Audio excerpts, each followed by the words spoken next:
शादी से पहले अलग अलग थे तो मिलने के लिए बेचैन रहते थे। क्या कर रहे हो, कुछ ढूंढ रहे हो क्या? बताओ, मैं मदद कर देती हूँ। रेखा यार, कल शाम को गुवाहाटी जाना है तो बस कपड़े देख रहा था। मेरी ब्लू चेक और ग्रीन लाइन वाली शर्ट नहीं दिख रही है। गगन, दोनों एक हफ्ते से मेज पर पड़ी थी। आज सुबह मैं वापस आई तब मशीन में डाली है। कल प्रेस होकर आ जाएगी। लेकिन गगन, ऐसे कैसे चलेगा? मैं आज सुबह ही आई हूँ ऑफिस के टूर से और कल तुम निकल जाओगे। मुझे पता है कि हमारे काम ज़रूरी हैं, लेकिन कुछ सोचना पड़ेगा। ऐसे तो हमारे शादी करके साथ रहने का कोई फ़ायदा ही नहीं है। शादी से पहले अलग अलग थे तो मिलने के लिए बेचैन रहते थे। अब एक घर में रहते हैं और बस आते जाते मिल पाते हैं। रेखा, एक काम करो, जल्दी से तैयार हो जाओ। बाहर चलते हैं, खाना खाते हैं और लंबी ड्राइव करके आते हैं। गगन ने रेखा का माथा चूमते हुए कहा। रेखा और गगन तैयार होकर निकले। तभी गगन की बहन मीनू ने आवाज़ दी, आप दोनों कहीं जा रहे हैं क्या? मीनू, हाँ, थोड़ा बाहर होकर आते हैं। रेखा टूर से आकर घर एक साथ करते करते थक गई है तो खाना बाहर ही खाएंगे। तुम बोलो, तुम्हारे लिए कुछ लाना है क्या? गगन ने पूछा। चलने के लिए तो पूछा नहीं, खाना तो मैं मंगाकर भी खा सकती हूँ, बहन ने नाराज़गी जताई। चलो रेखा, देर हो रही है, मुझे जल्दी आकर सोना भी है और कल की तैयारी करनी है। गगन ने बहन का मिजाज देखते हुए जल्दी निकलना बेहतर समझा। रेखा और गगन एक ही कंपनी में काम करते हैं और साथ में काम करते करते नज़दीकी बढ़ गई। घर परिवार की सहमति से दोनों की शादी तय हो गई। शादी से पहले गगन अपनी बहन के साथ रहता था। शादी के बाद भी बहन की जिम्मेदारी उसी की थी, क्योंकि उसकी नौकरी भी उसी शहर में थी। रेखा अपनी जॉब प्रोफाइल के अनुसार ऑफिस के काम से बाहर आते जाते रहती थी और ऐसा ही कुछ गगन के साथ भी था। गगन के माता पिता का आना जाना भी लगा रहता था, इसलिए गगन को जब वक्त मिलता तो रेखा को वक्त देने की कोशिश करता था।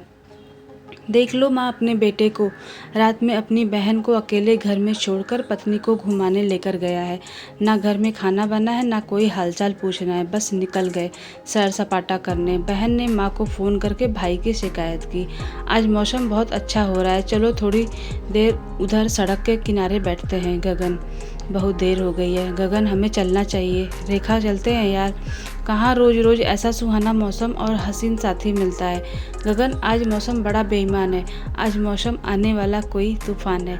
आज मौसम गगन, तुम्हारा फ़ोन बज रहा है। रेखा, माँ का फ़ोन। प्रणाम माँ, आप अभी तक सोई नहीं? रेखा मन ही मन में, लो आ गया तूफान। नींद कैसे आएगी जब बेटी भाई के होते हुए अकेले रह रही हो?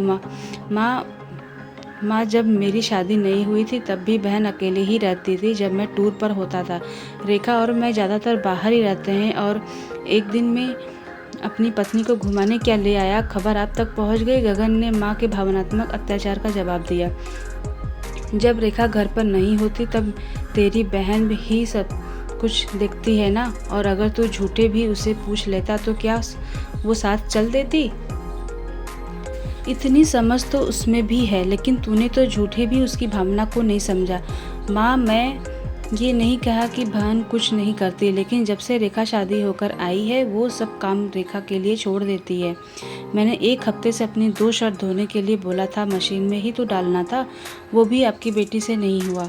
और रेखा ने आज सुबह आकर कपड़े धोए। बहन को लगता है कि अब उसकी कोई जिम्मेदारी नहीं है। शादी से पहले भी मैं रेखा के साथ घूमने जाता था और अब वो मेरी पत्नी है, उसके प्रति भी मेरी जिम्मेदारी है। मैं बेटा भाई होने के साथ साथ पति भी हूँ और अपनी पत्नी के प्रति अपनी जिम्मेदारी बखूबी निभाना मेरा फ़र्ज है। बहन को समझा दीजिए, बात बेबात की खबर आपको ना दे और निभा कर चलने की कोशिश करे, कल को ससुराल में काम आएंगी।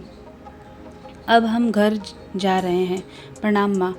गगन, आइसक्रीम खाएं? गगन ने रेखा की तरफ देखकर कहा। थैंक यू गगन, आज तुमने मेरे फैसले का मान बढ़ाकर मेरी नज़रों में अपने लिए और भी जगह बना ली है। तो दोस्तों, आपको कहानी अच्छी लगे तो प्लीज़ लाइक शेयर सब्सक्राइब कीजिएगा।